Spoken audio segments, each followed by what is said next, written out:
25 సంవత్సరాల కంటే ముందు నేను హైదరాబాద్ ఏ విధంగా ఉండాలి, తెలుగు జాతికి ఏ విధంగా సంపద సృష్టించాలనో ఒక నగర నిర్మాణానికి ప్రారంభిస్తే ఈ రోజు గర్వంగా చెప్పగలుగుతున్నా, ఆ రోజు మనం తెలుగుదేశం పార్టీ ప్రారంభించిన పనుల వల్ల తెలంగాణ రాష్ట్రం నెంబర్ 1 స్టేట్ గా ఎక్కువ తలసరి ఆదాయం వచ్చే రాష్ట్రంగా తయారైందంటే అది తెలుగుదేశం పార్టీ కాంట్రిబ్యూషన్. అది ఈ రోజు ఇంకొక మాట కూడా చెప్తున్నా మీ అందరికీ, ఈ రోజు 25 సంవత్సరాల కంటే ముందు నేను ఐటీ మాట్లాడా, హైటెక్ సిటీ కట్టా, ప్రజల్లో చైతన్యం తీసుకొచ్చా.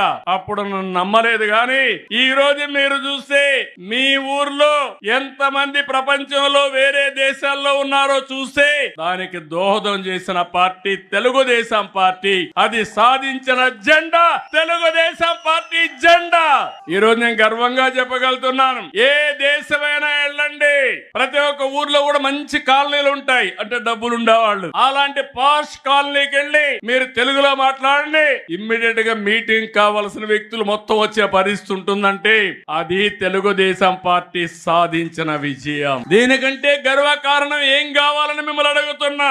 తెలుగుదేశం పార్టీ కార్యకర్త సగర్వంగా కాలరెగరేసుకునే పరిస్థితి తీసుకొచ్చాను తప్ప ఎక్కడ కూడా తలదించుకునే పరిస్థితి రాదని చెప్పి నేను మీకు తెలియజేస్తున్నా. ఈ రోజు అయితే నిరంతరం ఈ కార్యక్రమం కొనసాగాలి.